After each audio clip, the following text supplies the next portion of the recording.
Bismillahirrahmanirrahim. Assalamualaikum warahmatullahi wabarakatuh. Dan selamat sejahtera kepada pelajar-pelajar 1 KAA, 1 inklusif dan 1 inovatif. So kita akan teruskan lagi lah kita punya PDPR kita. Dalam bab 6 lagi, masih lagi bab 6 iaitu jadual berkala. Tapi yang ni subtopik 6.2 iaitu campuran. Okey, dengan perkataan campuran ni, perkataan yang awak pun tahu apa maksud dia. Campuran ni dasar dia campur, kan? Campur ni maksudnya lebih daripada dua ataupun lebih benda yang awak berpadu. Okey. Tapi campuran ni macam mana? Berpadu cara apa? Yang itu yang kita nak belajar.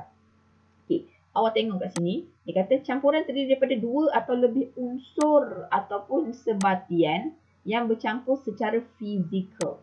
Ingat dia bercampur secara fizikal. Maksudnya campuran ni benda yang dua atau lebih unsur ke sebatian ke yang awak campur secara fizikal. Apa maksud secara fizikal? Maksudnya awak boleh campur tu awak nampak. Awak boleh tengok melalui deri 5 deri awak. Macam tu. Itu maksudnya fizikal. Okay, apa yang dia bagi contoh kat sini? Okay, awak tengok ni ni air batu campur. Nama pun air batu campur. So awak pun tahu air batu campur ni apa benda bahan-bahan ni kan. Benda air batu campur ni. Awak masuk apa? Ada tu masuk cendol sikit. Lepas tu masuklah sirap dia kan. Lepas tu ada yang letak aiskrim. Lagi kacang. Itu benda-benda apa ni? Okey, kacang lagi apa? Dia punya apa? Lengkong. Lepas tu susu. Susu segar ke susu cair kan. Tu korang campurlah semua ni. Jadilah air batu campur. Bila korang campur, korang akan nampak bahan-bahan campuran ni masih nampak lagi. Betul tak? Awak boleh nampak lagi. Oh, ada jagung sini. Oh, ada cendol sini. Ada lengkong kat sini. Okay. Awak pun nampak. Oh, warna sirap. Oh, tapi warna sirap merah. Sekarang ni dah jadi pink-pink. Why? Because sirap tu campur dengan susu. Itu maksudnya campuran fizikal. Korang campur secara fizikal. Okay. Yang ni pula contoh yang dia bagi ialah koktail. Korang tahu tak koktail tu apa kan? Koktail ni adalah yang apa ni? Ada tu yang susu campur dengan buah-buahan, dengan agar-agar, itu koktail. Okay. Alright, so campuran dia boleh jadi antara pepejal dan juga cecair. Dan campuran berkaitan dengan pepejal dan juga cecair. Selalunya lah. Now, kita nak tengok campuran ni. Okay. Bila kita dah campur satu bahan tu, boleh tak kita asingkan? Itu yang kita nak belajar. Okay. So, bila kita nak asingkan campuran, ada beberapa kaedah. Awak tengok kat sini ni contohnya salad yang siapa yang suka, saya tahu lah korang suka ke makan salad bowl ni kan. Dalam salad bowl ni macam-macam jenis sayuran. Okay, yang ni apa sandwich kan. Okay, yang ni semuanya dia campur-campurkan ni ham apa ni daging lah, tomato, timun. Awak campurkan benda tu. Tapi kalau awak nak asing pun senang, betul tak? Sebab awak hanya campur dia secara fizikal. Awak boleh pegang balik, awak keluarkan balik. Okay. So inilah maksud dia campuran. So sekarang ni yang cikgu nak terangkan macam mana nak asingkan balik bila kita dah campur tu. Ini campuran So dia campur secara fizikal, kita pisahkan dia pun secara fizikal. Okay, jom kita tengok next. Okay. So ini adalah teknik-teknik pengasingan yang kita akan cover, kita akan belajar. Okay, kita akan belajar apakah teknik-teknik pengasingan yang kita ada. Alright. So ada berapa teknik pengasingan kat sini? Kita ada 7. Okay, yang pertama penurasan. Penyulingan yang kedua. Yang ketiga, pemisahan menggunakan magnet. Yang keempat, pengenapan. Yang kelima, pengapungan. Keenam, kromatografi. Dan ketujuh, penapisan. Okey, dalam banyak-banyak ni, banyak perkataan yang awak faham apa maksud dia. Turas, penurasan, suling. Suling ni mungkin baru sikit lah dan awak tak faham apa itu suling. Pemisahan menggunakan magnet. Magnet ni awak saya rasa awak tahu. Awak pun pada suka main dengan magnet kan. Okey. Pengenapan. Benda tergenap ada kat bawah. Itu pengenapan. Apung, terapung. Kromatografi ni maybe awak benda baru yang awak baru dengar. Okey. Penapisan tapis. Ini pun selalu awak dengar. So, kita akan cover satu-satu ni macam mana diasingkan. Okey. Alright. Cuba awak tengok ni. Bahan, dia kata apa? Bahan bendasing dapat diasingkan daripada tepung menggunakan mengayak tepung dengan pengayak tepung. Okey. Ada orang tu contohnya lah kan, tepung ni kan. Mak awak nak buat kek. Okey. Tapi sebelum tu tepung yang dah digunakan tu tak disimpan dengan baik. Tengok-tengok nak buat kek tu, alamak ada pula macam ada pula macam ada apa macam kind of insect ke bug ke, macam ada benda yang kecil tu, kita campurkan tepung. So macam mana nak asingkan? Takkanlah guna putih dengan tangan pula kan. So ada kaedah dia kita boleh asingkan sebab dia hanya bercampur saja. Yang ni pula dia kata apa? Bahan berbahaya dalam pewarna makanan dapat dikesan melalui kaedah kromatografi. Okay. Dalam makanan, awak tengok makanan tu cantik kan, tapi awak tak tahu apakah bahan kimia yang bahaya kat dalam makanan tu. That's why ada makanan yang korang makan, tak lama lepas tu dapat kanser. Sebab apa? Dalam bahan makanan walaupun cantik rupa dia tu, ada benda berbahaya. So, nak tahu ada ke tak benda bahaya ni, kita boleh check melalui kaedah pengasingan kromatografi. Nanti kita akan cover. So, ingat, teknik pengasingan. Ingat teknik yang 7 tadi tu? 7 tu, dia bukan semua bahan boleh guna untuk semua. Dia ada bahan yang boleh guna untuk certain teknik. Okay. So, ada dua benda pengantungan. Ada bergantung pada dua benda lah. Yang pertama, sifat fizik dan keadaan jirim bahan yang terkandung dalam campuran tu. Maksudnya, kau nak guna kaedah mana ni? Pengurasan ke? Penyulingan ke? Mana satu aku nak guna? Okay. Dia depends on sifat fizik dan keadaan jirim. If you still remember what is keadaan jirim? Malah, pepejal, cecair, gas. Kan? Kena ingat balik lah. Okay. Itu yang pertama. Kita kena depends on dia ni apa. Pepejal, cecair, gas. Macam mana aku nak asingkan? Okay. Yang kedua adalah bahan yang hendak diperoleh daripada campuran. Sebab apa yang kita nak dapat daripada pengasingan tersebut. Okay. Now, sains dan saya dia kata apa? Mengapa ayah menggunakan penapis? Ayah nak mengasingkan sedap kopi daripada air kopi. Anda boleh tersedak kalau minum air kopi dengan yang tak ditapis, kan? Yang ni benda ni pun benda yang biasa yang korang pernah tengok.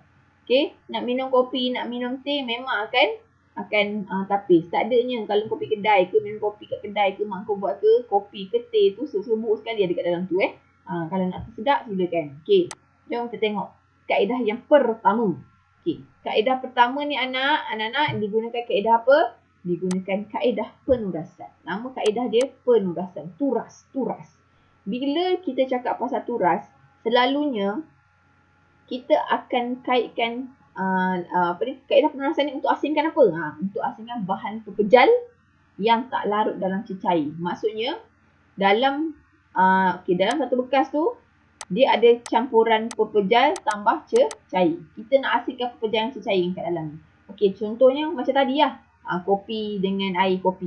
Ataupun teh, serbuk teh dengan teh. Macam tu kan? Okey. Ataupun maksudnya kalau macam nak buat kek, awak pergi blendkan daun pandan. Daun pandan awak blendkan dengan air kan? Okey, so apa yang kau nak? Bukan yang kau nak daun pandan tu. Kau nak air pandan tu. Okey, cara dia apa? Korang turas lah. Macam tu lah, itu salah satunya. Yang ni penurasan selalunya nak asingkan pepejal dan cecair. Nak asingkan pepejal dan cecair. So, awak letakkan kertas turas. Okey, letakkan kertas turas. Bawah tu letakkan bekas. Okey. Dan awak masukkan campuran awak tadi. Apa yang terhasil dekat bawah bekas tu. Okey. Hasil dekat bawah. So, masuk cikgu kat sini. Okey. Yang ni kertas turas tu. Okey. Ada corong dia.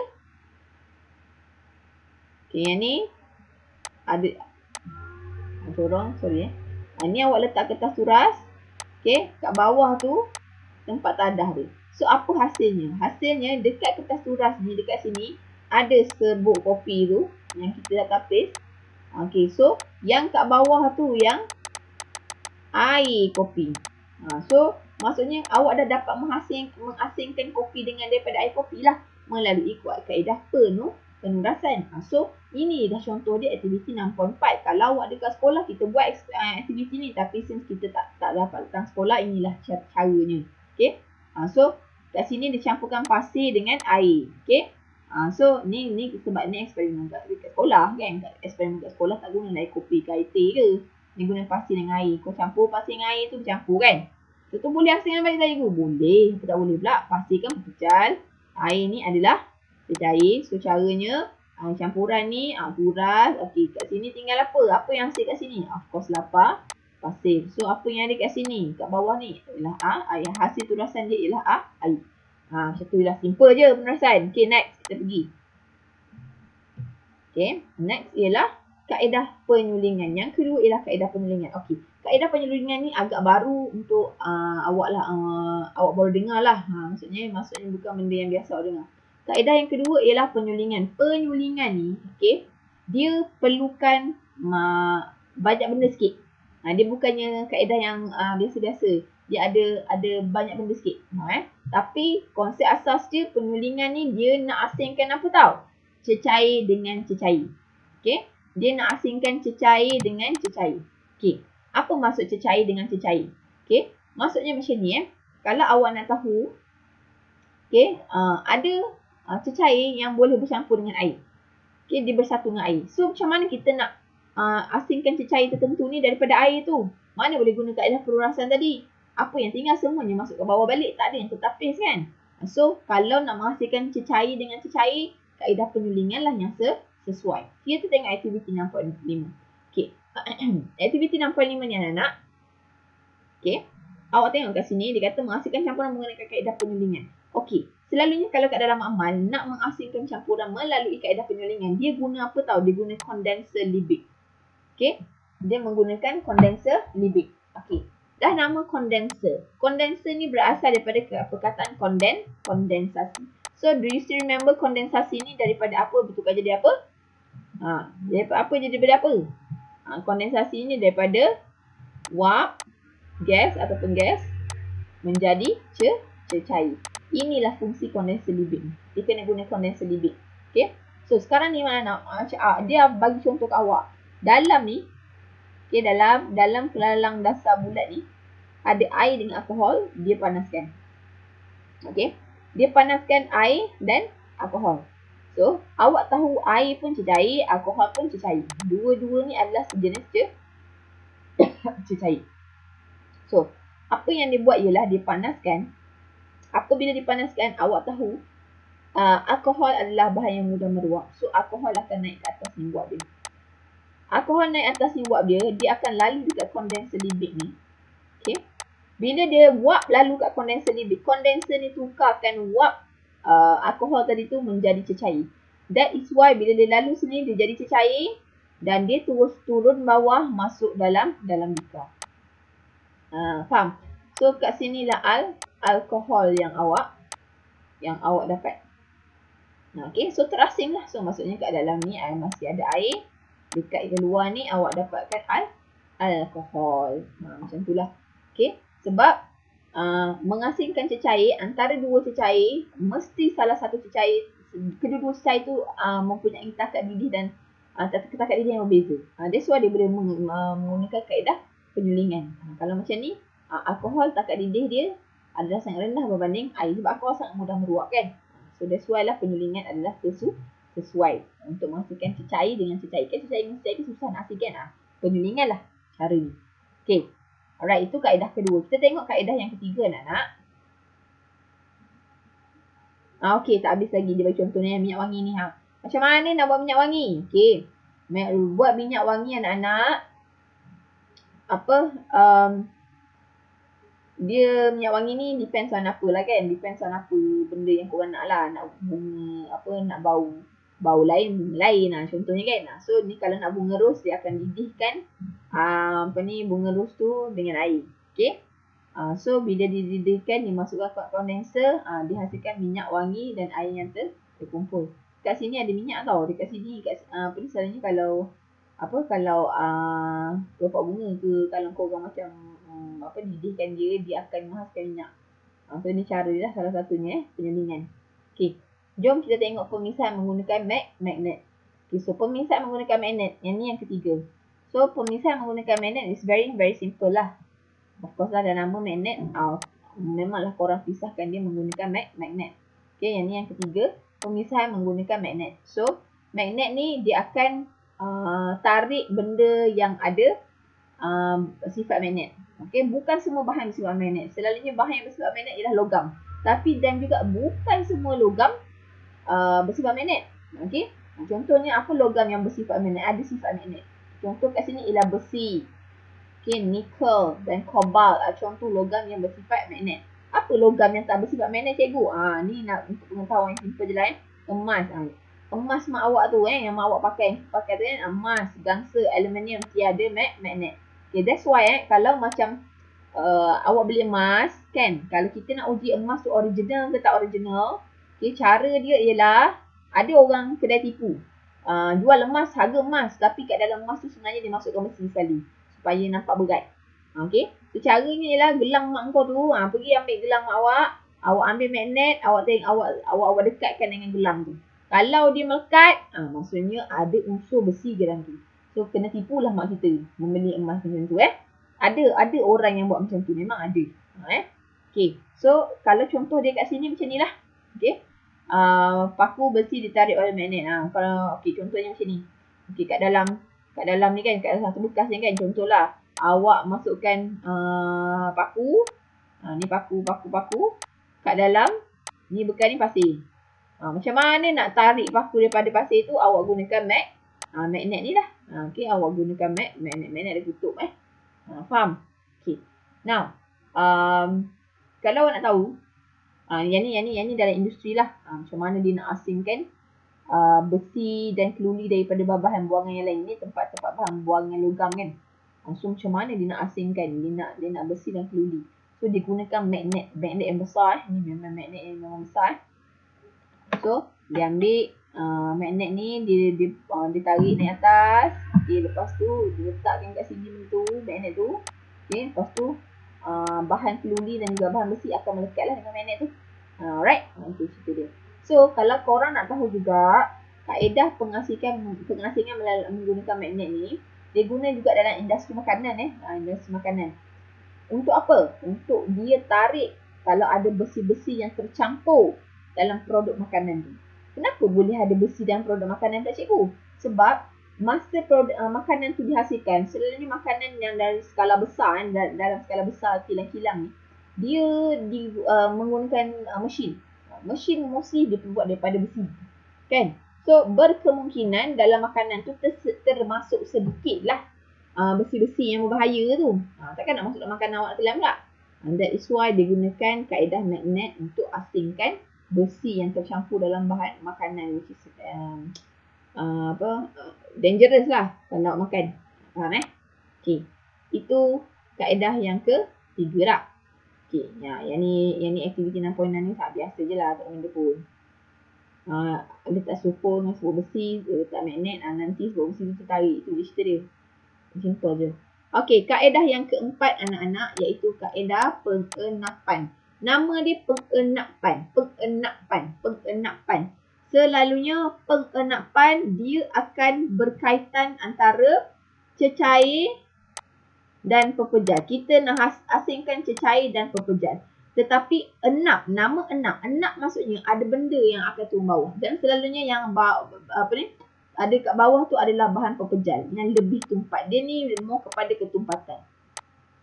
Dia akan cerita pasal ketumpatan. Ketumpatan tu apa cikgu? Dah cerita dah. Kau jangan cakap tak tahu. Okay. Alright. Ketumpatan ni, pengenapan ni selalunya bahan yang lebih tumpat. Selalunya pepejal yang akan terenap ataupun dia akan parking kat bawah. Contoh yang dia bagi ni apa? Air dengan pasir. Awak masukkan air dengan pasir. Dah bercampur ni kan? Yes.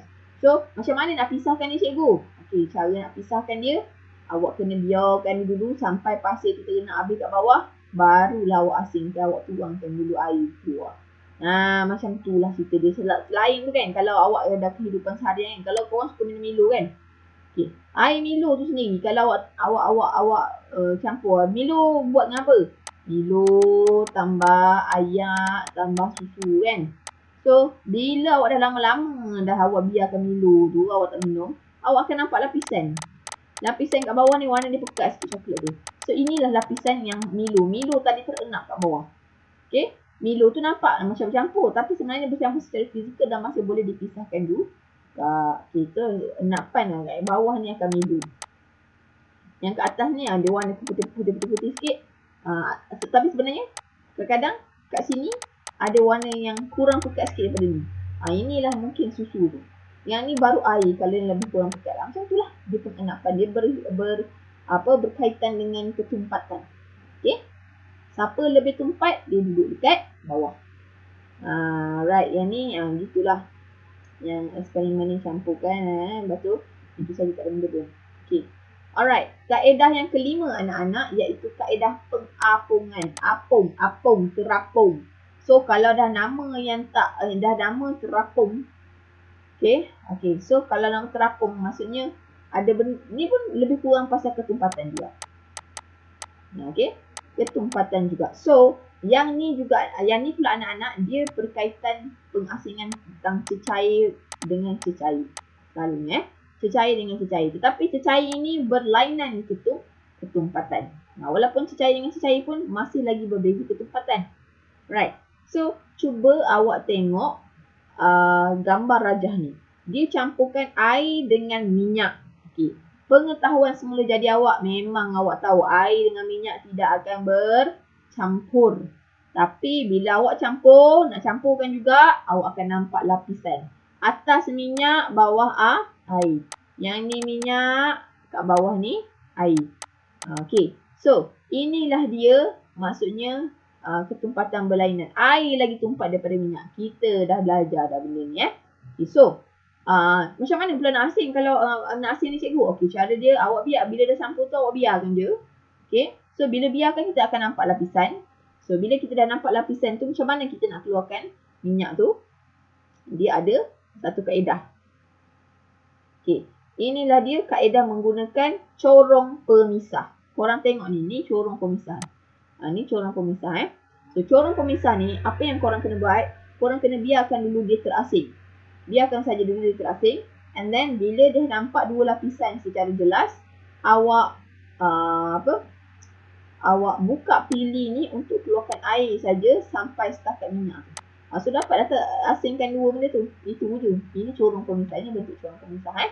Okay, so itu adalah untuk mengasing kaedah pengapungan. Okay. Yang keenam. Yang keenam ialah kaedah kromatografi. Okey, so kaedah kromatografi anak-anak adalah kaedah di mana kita asingkan dia. Okey, selalunya untuk apa tahu? Untuk kita kaedah ni selalunya lah kalau itu kaedah kromatografi ni sangat bagus. Okey. Kita nak kesan macam-macam. Kalau dalam industri makanan, kita akan kesan bahan kimia. Okey, kita nak kesan bahan kimia bahaya. Okey, bahan kimia yang berbahaya melalui kaedah kromatografi. Other than that, kita boleh tengok asingkan warna. Warna. Apa maksud asing warna? Maksudnya macam ni. Kalaulah awak dah belajar saya awak dah belajar dalam pendidikan seni, awak belajar kan?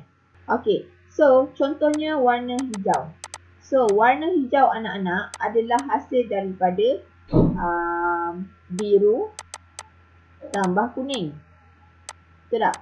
So, biru tambah kuning akan hasilkan hijau. So, contohnya lah awak nak tahu dalam warna hijau tu memang hijau je ke ada campuran lain kat dalam tu kan? Okay, so, apa yang awak buat menggunakan kaedah kromatografi. Kaedah kromatografi ni bila awak buat, awak akan nampak. Contohnya dah awak pen hijau, awak nak tengok betul ke daun tu hijau tu sebenarnya biru sama kuning. Bila awak buat kaedah kromatografi, dia akan terasing warna biru dan kuning tu keluar. Faham tak? Daripada warna hijau. Tak apa, cikgu akan tunjukkan video ke awak. Cikgu akan masukkan video ke awak ya. Nanti awak tengok contohnya. Ini video daripada YouTube lah. Bukan video cikgu tau. Cikgu nak claim lah kat sini. Okay.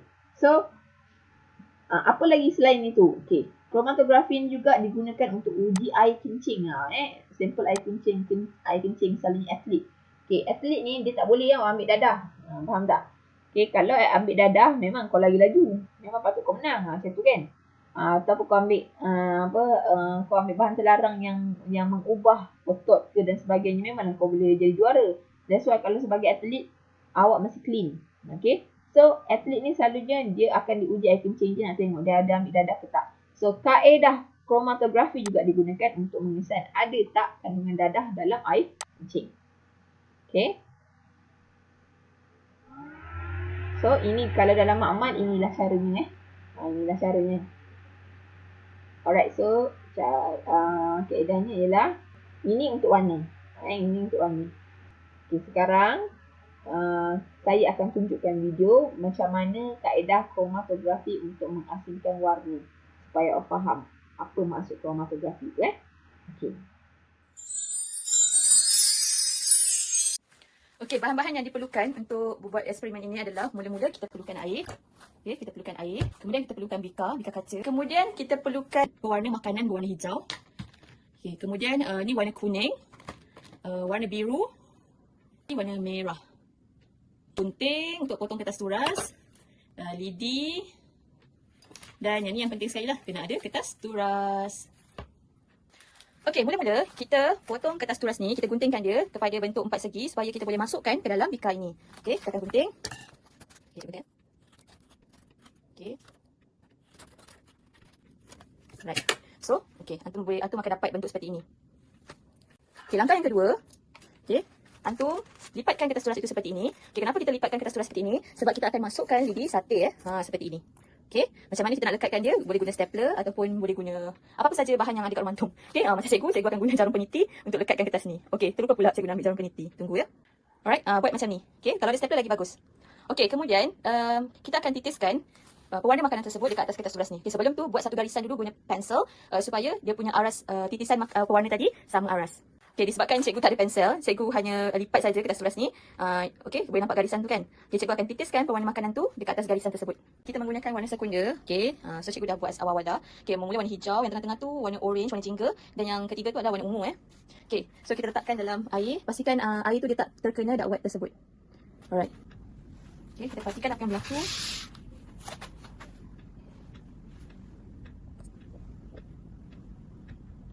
Okay, ni pandangan daripada atas. Okay, dia dah mula tersebar warna dia. Okay, sekarang cikgu akan rendahkan sikit kamera ni dan kita akan perhatikan perubahan dia.